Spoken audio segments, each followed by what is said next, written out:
श्रीगणेशाय नमः। श्रीसरस्वत्यै नमः। श्रीगुरुभ्यो नमः।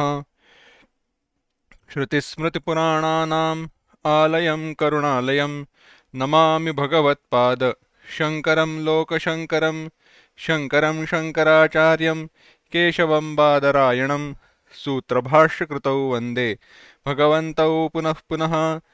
ईश्वरो गुरुरात्मेति मूर्तिभेदविभागिने व्योमवद्व्याप्तदेहाय दक्षिणामूर्तये नमः।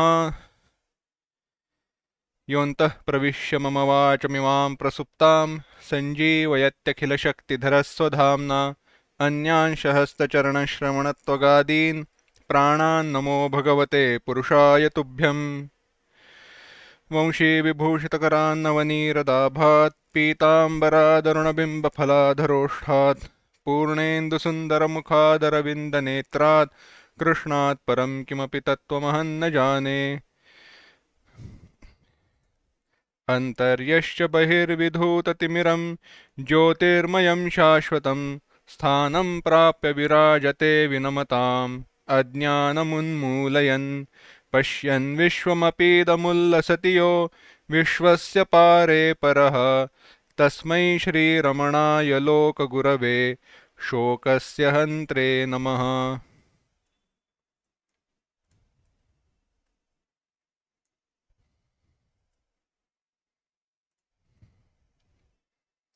We are seeing the text Saddarshanam, the vision of truth. Let us chant the Mangalacharana. सत्प्रत्ययाः किन्नु विहाय सन्तं हृद्येष चिन्तारहितो हृदाख्यः कथं स्मरामस्तममेयमेकं तस्य स्मृतिस्तत्र दृढैव निष्ठा। मृत्युञ्जयं मृत्युभयाश्रितानाम् अहं मतिर्मृत्युमुपैति पूर्वम् अथ स्वभावादमृतेषु तेषु कथं पुनर्मृत्युधियोऽवकाशः। We had started with the inquiry analysis of the verse 5. Before we begin with today's inquiry, let us chant through verse 2, 3, 4 and 3 to 5. Second is Mangalacharana, so 3 to 5.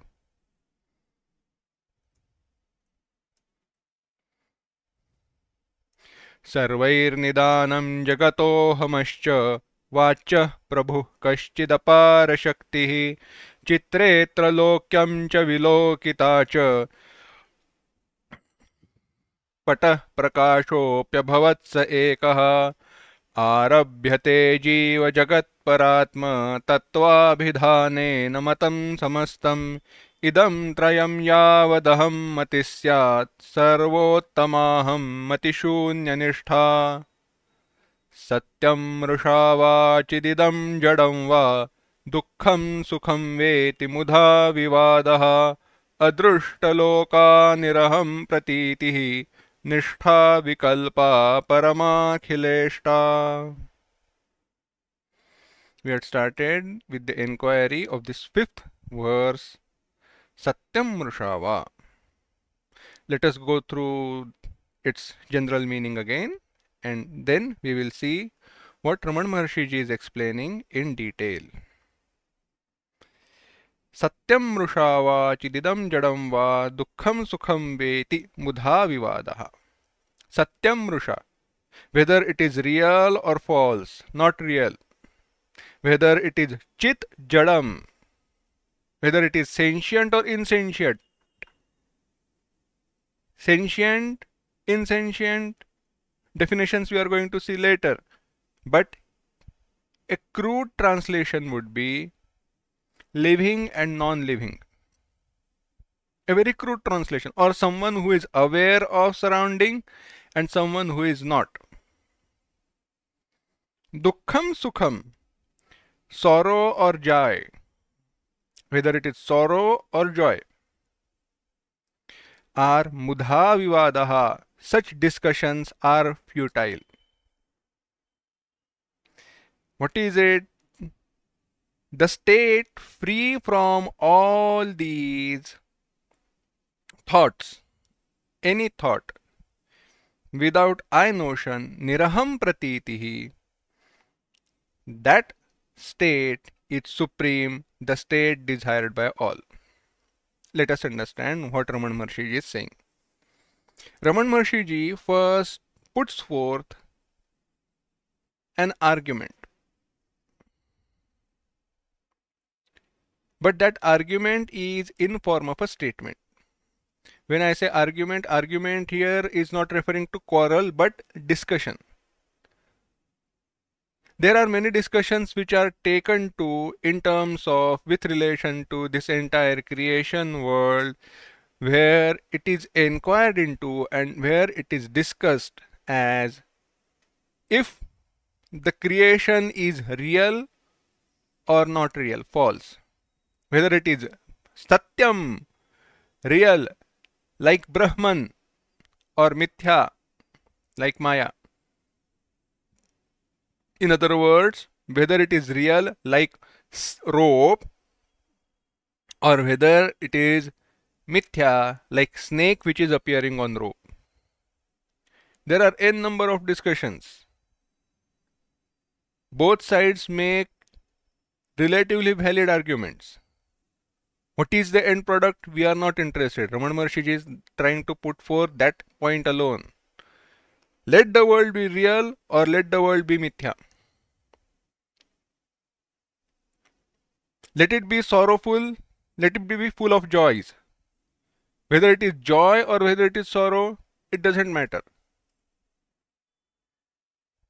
Whether it is living or whether it is insentient, whether it is sentient or insentient, it doesn't matter. All these discussions are futile, purposeless. When it comes to Brahma Sakshatkara, they are not going to help you in Brahma Sakshatkara directly. Yes, in a way those discussions are helpful, but those discussions are not the end product. That's not the end of inquiry. Those discussions, if we continue to go into those discussions, what's going to happen is we are going to lose all our basis.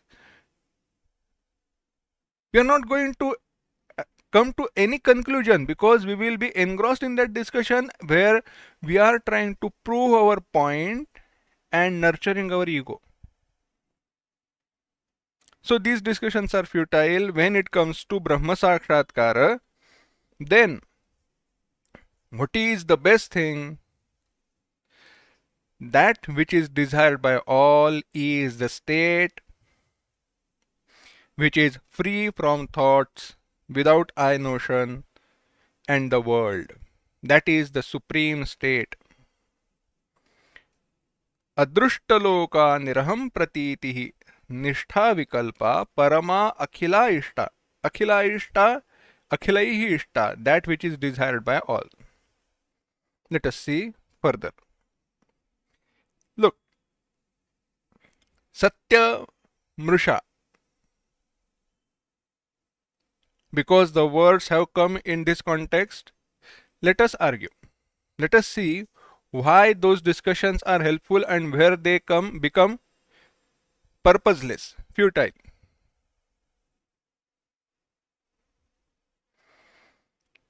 Am I desirous of moksha or am I desirous of knowledge? That is the question. You may think, what type of question is this? But let me prove my point.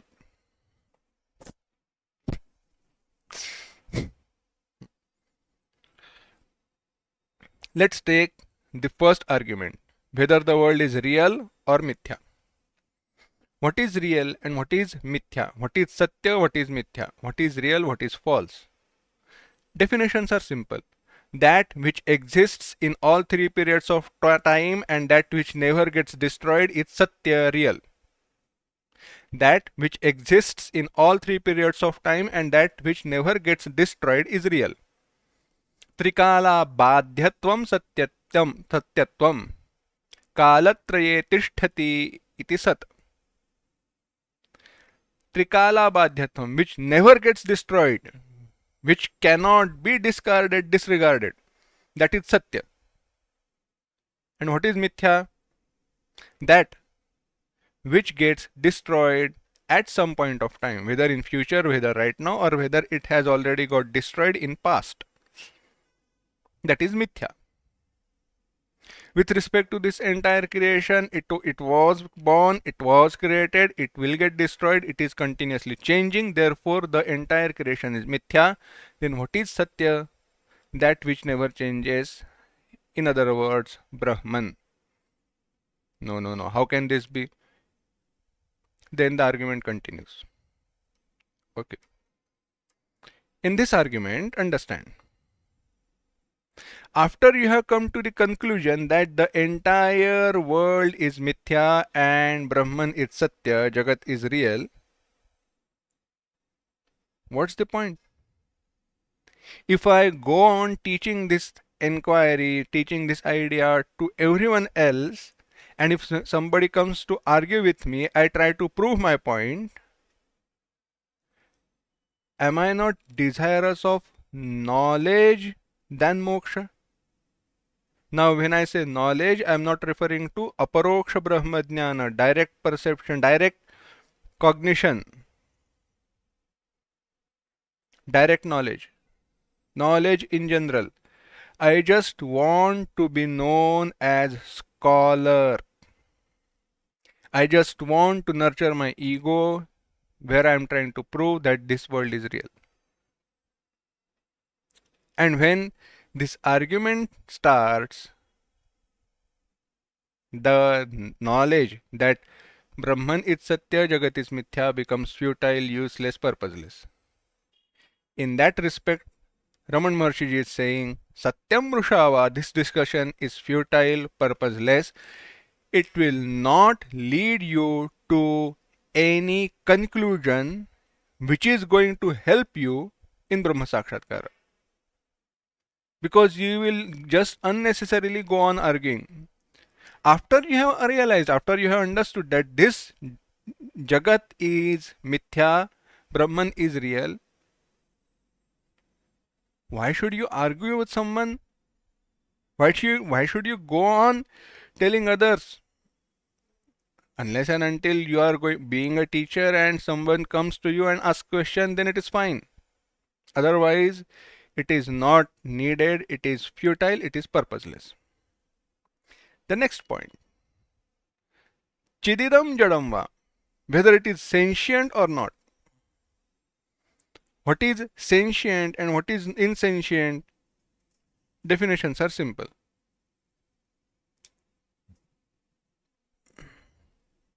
That which knows itself and that which knows others is sentient. Swayam vetti anyanapi vetti. In Viveka Chudamani, it has been explained. That which knows itself and also others is sentient thing. And that which does not know itself or others is jada, insentient. Whether it knows itself or whether it does not know itself, whether it is sentient, whether it is insentient, that vada is also futile, mithya, purposeless. Dukkham sukham va. Let it be. Has it changed me? That is the question. That's why in Narada Bhakti Sutra, there is one sutra, aphorism. Vado navalambyaha. Or in Vedanta also we say tarko pratishtha. Tarke pratishtha. Tarke apratishtha.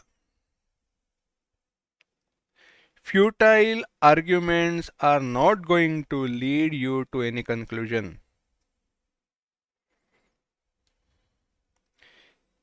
If person argues only to prove the other person wrong or prove himself right, just to prove how wise he is, how brilliant, intelligent he is, That wisdom is useless, mudha. What is it? It is not useful in gaining Brahmajnana. Is it not? Yes. Therefore, we have to refrain from false arguments. Dustarkat suviramyatam. As long as those arguments help me in dispelling, removing my own doubts, so long they are fine. But after doubts have gone, why should I entertain those arguments? No more needed, no more required. Just dwell in that. Just dwell in that which is free from all these triputis, dvaita, duality, etc. That's what Raman Maharshi ji says in the next two lines. He says, all of us seek a state where there is no experience of this problematic, sorrowful entire world creation. The state free from all thoughts. Adrushta niraham pratitihi.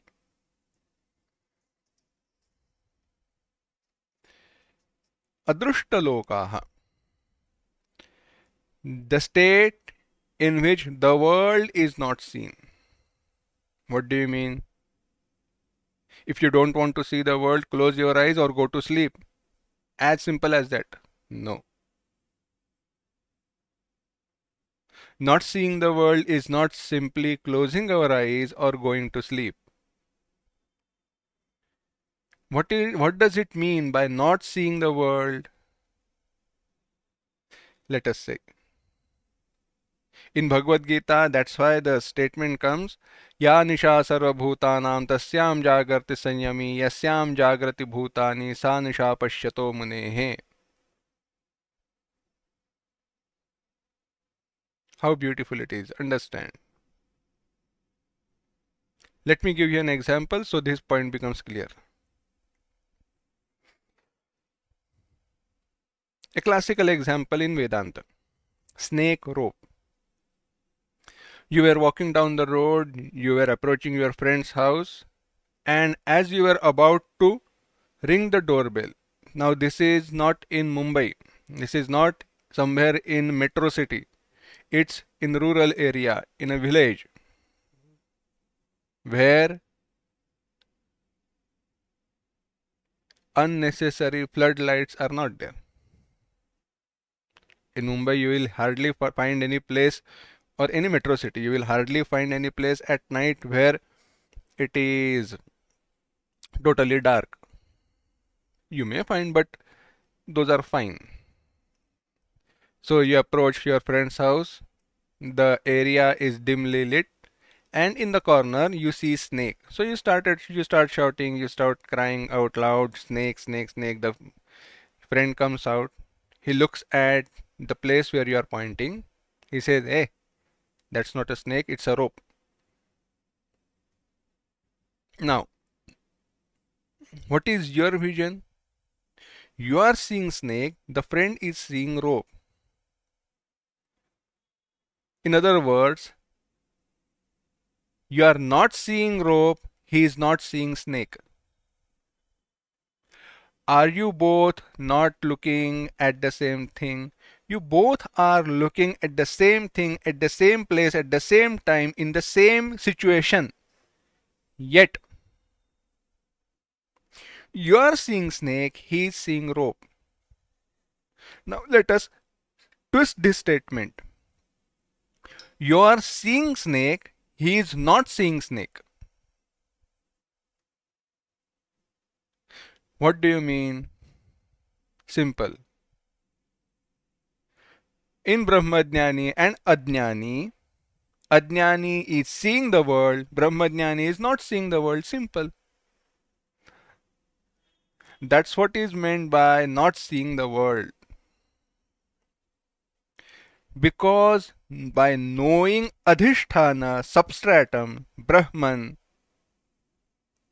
this person has stopped seeing anything in the world.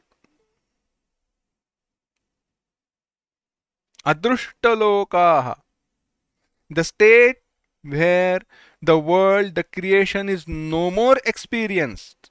No more experience as in for forever, for good. It's not like going to sleep and after coming back, after waking up, we again start seeing the world. It's not like that. We have stopped seeing the world, creation for good. Such a state. Not just that, aham pratitihi, where I notion itself has gone away. Ahankara has gone away. Niraham pratitihi, without I notion.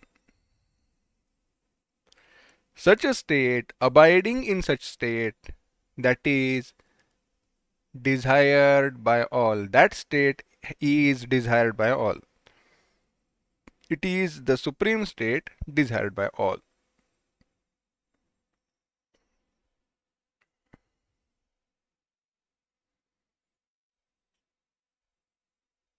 Now,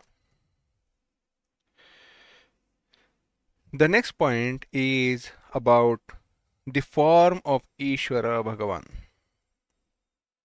We have seen different pictures and different forms of Bhagavan, Ishvara. We may see him in form of a Ganapati, Ganesha, Vishnu, Shiva, Brahmaji, etc. Even the Krishna and Rama, avatars of the same Ishvara, Vishnu, have different forms. We all have heard his glories, we have sung his glories, and also we have heard that he is formless, nameless, attributeless, etc. Now then, there is a doubt arises in our mind. Is he with form or without form? Whether the Lord is with or without any attributes. For which Bhagwan gives answer, the 6th verse. Bhagwan as in Bhagwan Raman Maharshi.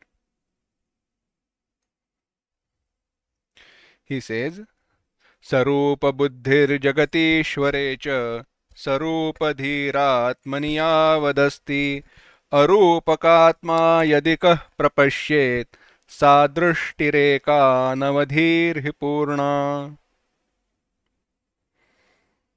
Raman Maharshi ji is explaining, Yavat, as long as Atmani, in oneself, Sarupadhihi, Sarupadhihi, the idea, the understanding that it is Sarupa, with form, Asti is there, so long Jagati Ishvare cha Sarupa Buddhihi, Jagati, in the world, and Ishvare, in the Paramatma, Ishvara, Parameshvara, Sarupa Buddhihi, the idea that they have form will be there. Yadi Atma Arupaha, if the self is without form, Kaha Prapashyet, who will see? Sadrushtihi, that vision, Eka is alone, Anavadhihi, without any limit, Purna, full, he ended. Now, this is another uniqueness in Raman Maharshi's teaching. If you see either Saddarshanam or his another text, Upadeshasara, his teaching or his statements are very short. He will not give you longer sentences. His sentences will be short. In very short sentences, he will explain.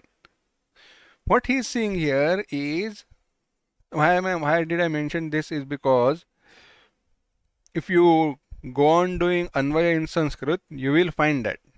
Those who know Sanskrit will understand. Otherwise, it's fine. Yavat Atmani Sarupadhihi Asti. As long as in oneself the idea that it is with form is there, so long Jagati Ishware cha Sarupa Buddhihi. So long there will be the idea that the world and Lord or Ishvara too have some form.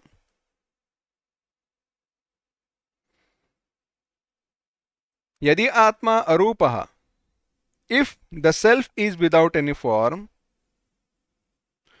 comma, in Sanskrit there is no comma, but in English, pause. If if the Atma does not have any form,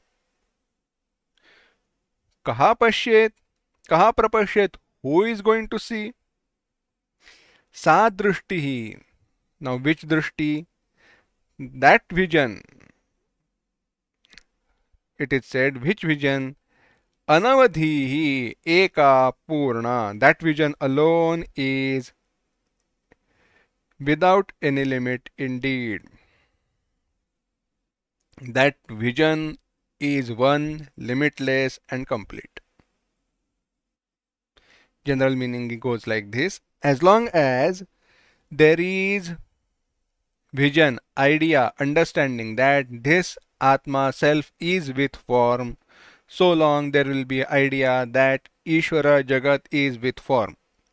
If this Atma self, individual self, true self is without any form, who is going to see?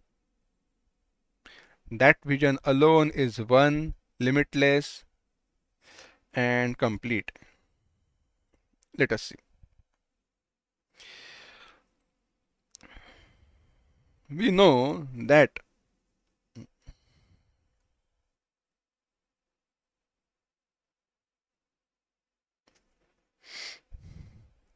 we have seen that our vision of the world is colored by many factors.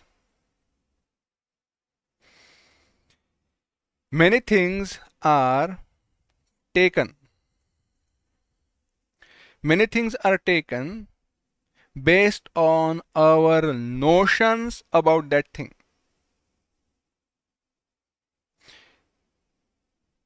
Some things we like, some things we don't like.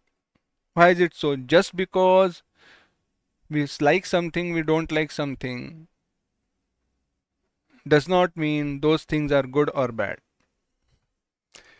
Our idea that it is conducive for me or it is contrary for me will decide whether I like that thing or not. That means the object has been same as it was as it is, but I think that it is good for me or bad for me. Further,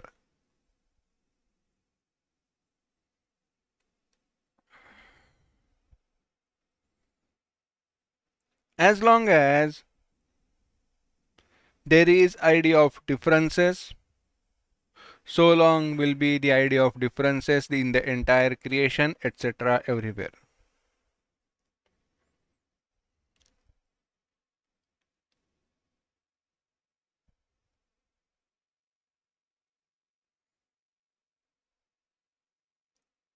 Let me give you a beautiful example which we can relate to. There was once a very beautiful carpenter or sculptor. There was a very beautiful sculptor. He used to make very beautiful idols made up of clay of different things. But he had very much ego about his skill.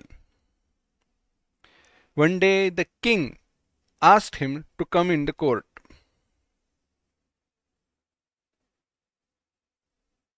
He said, only if I will come to the court. I will make your statue only if you can catch me, you can find me. So king decided to visit sculptor. King came. He entered the sculptor's house. In that house, there were many idols, clay idols, which looked exactly like how sculptor looked. There was not even an iota of difference in them. They were not different at all.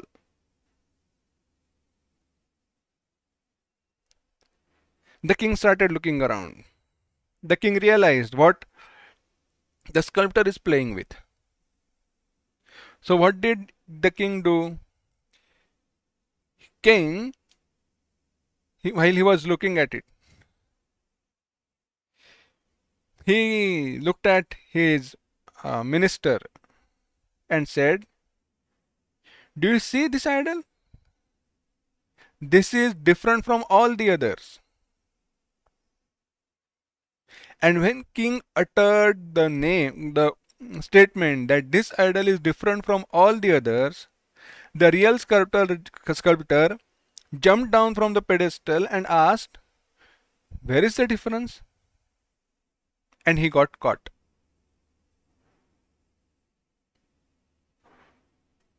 King was able to identify the sculptor in all those statues. Why? What happened? As long as the sculptor was not moving, he was one with the world. But he got caught when he jumped out, when he thought of himself with his ego as different from everything. In the same way, when the I notion, this individual identity arises, the creation and Ishvara also will be born. As is the notion I have about myself, same will be the notion about the world, creation, everything. If I think of myself as Brahman, Satchidananda Atma, everything will be Satchidananda Atma for me.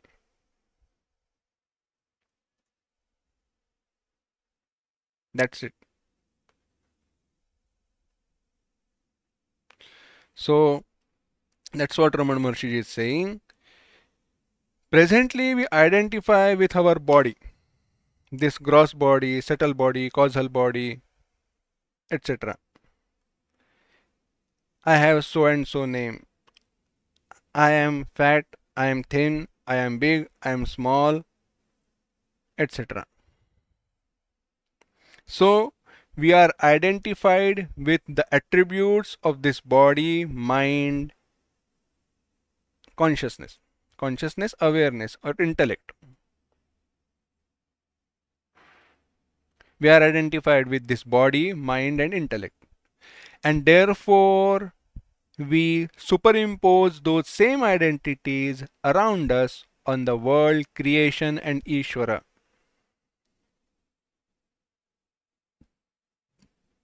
Even though in reality, my true nature is all pervading consciousness which can never be conceptualized, capitalized, controlled, or limited. Yet, I think of myself otherwise, and because I think of myself otherwise, in the same way I think of this entire creation and Ishvara otherwise. That's what he said. Ramana Maharshi said, as long as I consider myself with form, as long as there is an understanding that I am with this form, I am this body, I am this jiva, so long will there be creation and Ishvara. They too will have form.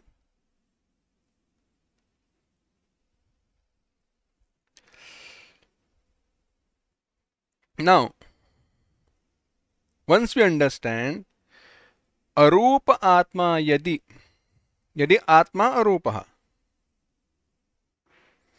if the self is without any form, if the self is without any form, Will there be anyone who is seeing? Understand the argument.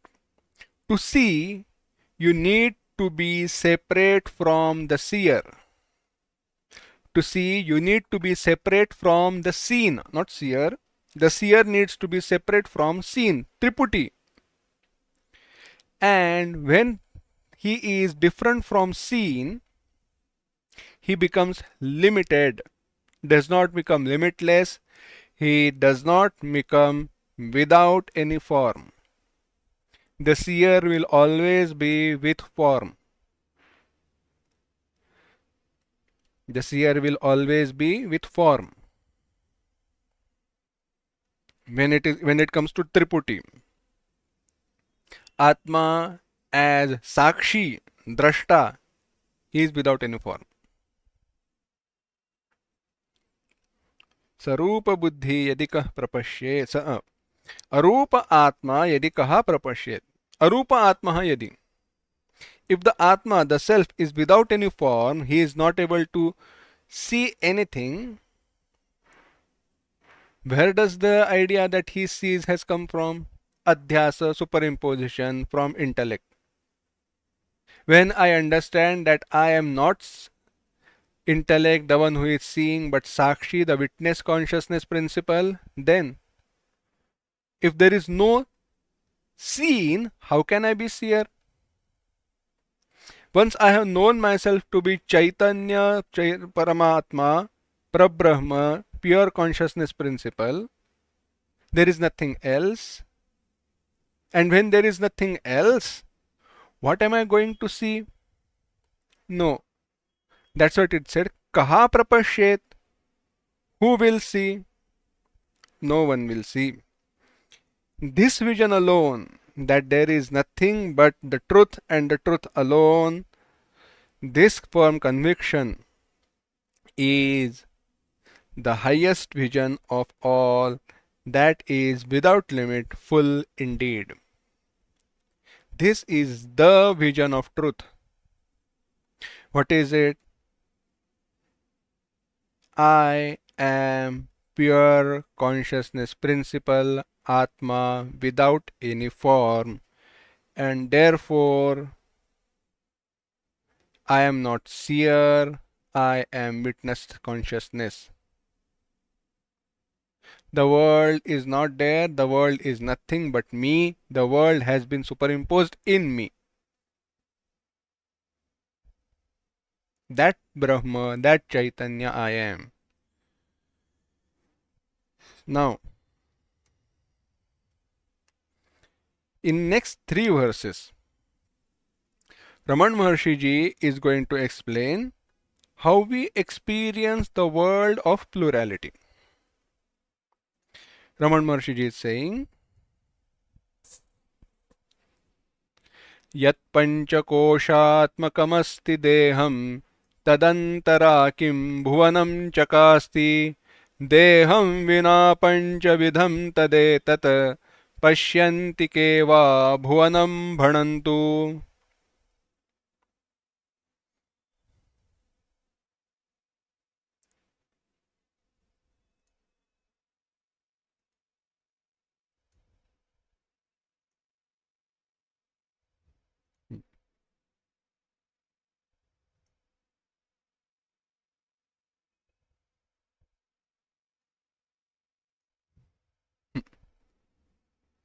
Raman Maharshi is saying, Panchakoshatmakam.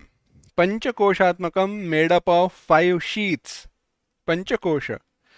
Deham. Deha, the body. Yat asti, the one which is there. Tadantara. Tadantara, apart from it. Bhuvanam chakasti kim. Does the world shine? Tat panchavidham deham vina. Without that fivefold body. Keva etat bhuvanam pashyanti.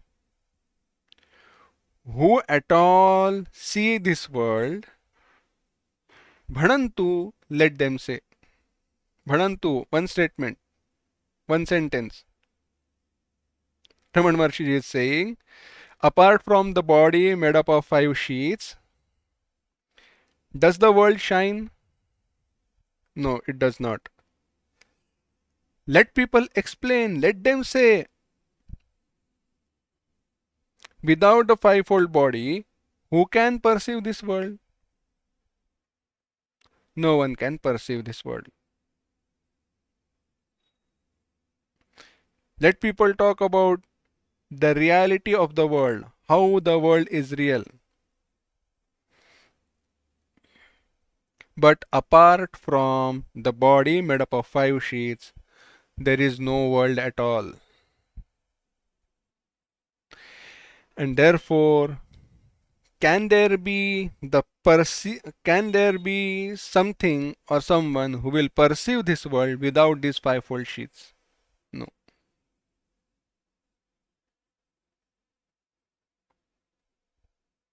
Let's understand the argument. Here, the body is not limited to any physical body, but all 5 sheets.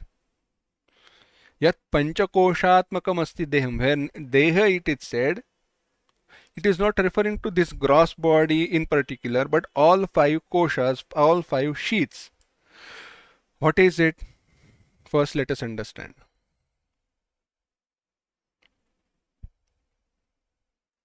Let me put forth one question first.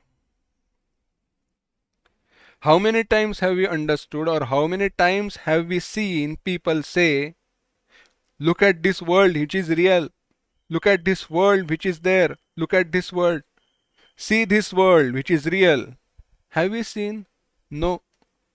Nobody is announcing on loudspeaker, look at this real world, look at this real world, how beautiful the world is. Nobody has announced that. Yes, there are poetries, there are poems, but that is a totally different thing. Nobody is announcing there. It is just a poetic composition, creation, etc. accepted. But understand, all our actions and all our statements confirm that the world is real. Is it not? How beautiful are you looking? How beautifully you explained today. Gone. Brahma, Paramatma, everything vanished, dissolved in my ego. What happened? When somebody praises me, my intellect, my capacity to explain, my capacity to see, my form, my looks, I identify with this body and the creation becomes real. The moment I identify with any of the 5 koshas, what are the 5 koshas? Wait for it. Any of the 5 koshas, I identify with myself and I inevitably accept that the world is real. What are the 5 koshas? 5 koshas, 5 sheets are Annamaya kosha, Pranamaya kosha, Manomaya kosha, Vijnanamaya kosha, Anandamaya kosha. Food sheath, vital air sheath, Annamaya kosha, food sheath. Pranamaya kosha, vital air sheath. Manomaya kosha, mind sheath. Intellect sheath, Buddhi, Vijnanamaya kosha, and Anandamaya kosha, bliss sheath. Why are they called sheath? Because they cover our own true nature, Atma, the knowledge of Atma. How do they cover? By identifying with those respective koshas. When I identify with those respective koshas, I limit myself. Look here, understand. What is Annamaya kosha? This gross body is Annamaya kosha. I am not going to go into details. This gross body is Annamaya kosha. Vital layers, Prana, Apana, Vyana, Udana, Samana, these 5, that is Pranamaya kosha. That and Karmendriyam, organs of action. Mind and organs of knowledge is Manomaya kosha. Deliberation is its characteristic. Ascertainment, intellect, and organs of knowledge is Vijnanamaya Kosha. Ascertainment, decision making is its attribute characteristic. Experiencing happiness, bliss sheath, Vijnanamaya Kosha. I never say I am with this, I am this Annamaya Kosha, I am this Pranamaya Kosha, etc. But I certainly say, look how beautiful I am. Look how powerful I am. Look how healthy I am. Pranamaya Kosha. I am not able to understand, I am not able to decide. Manomaya Kosha. Now I have decided. Vijnanamaya Kosha. How happy I am that I decided to do this. Anandamaya Kosha.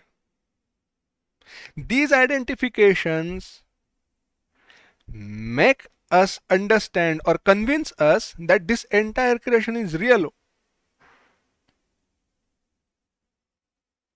It is real.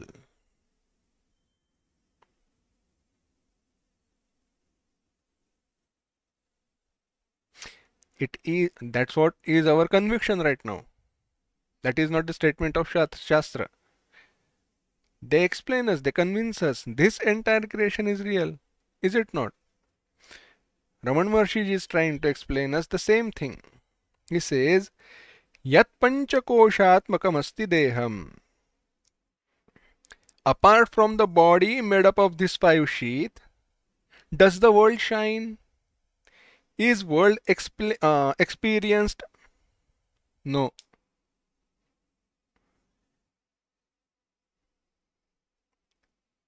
See, the five koshas function together and they function together giving the experience of this entire creation, the world.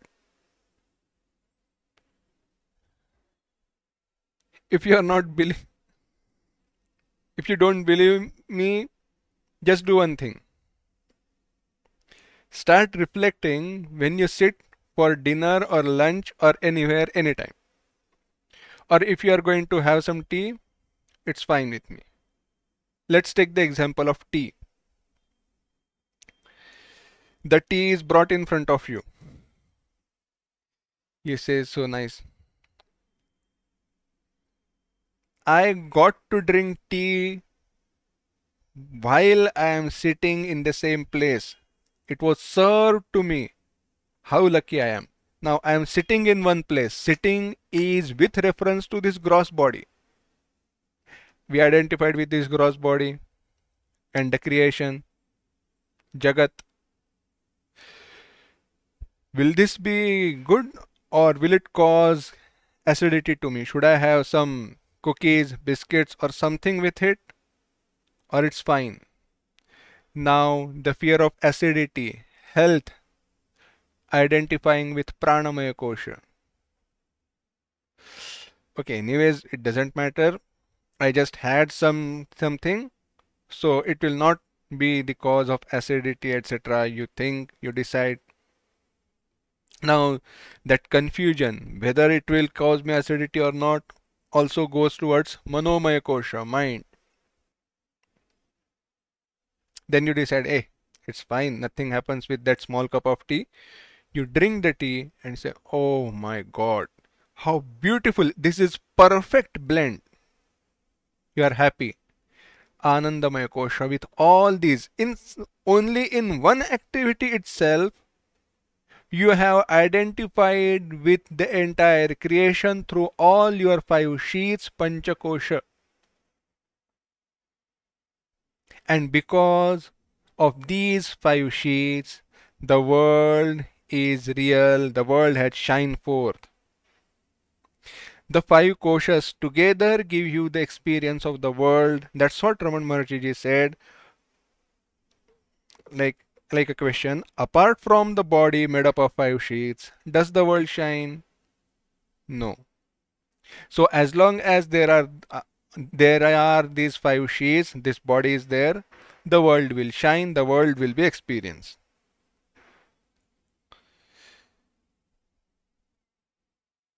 The world does not exist for us. but for the body. The entire creation is with respect to this body. No, no, no. Furthermore, this body also is part of that same world.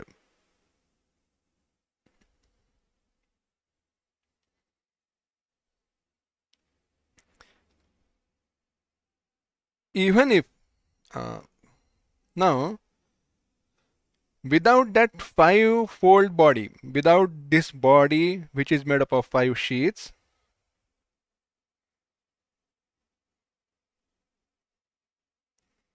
who can perceive the world? Can anyone perceive the world? So if this five-fold sheath is not there, Panchakoshas are not there, can the world be seen, experienced? No, it cannot. For which there is a very beautiful example with respect to this. We will see that example and conclude the today's topic. To understand this idea, the example is of light passing through prism. There is an interesting discussion again anyways. If I ask you, do you see light? I am not seeking answer. Think about it.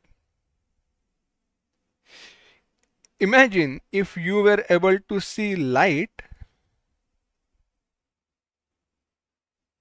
nothing could have been seen. Now don't take these statements literally, but understand what I am trying to say. Because there is light between my eyes and objects in front of me. So if the light beam is passing in front of me and if I was able to see that beam of light,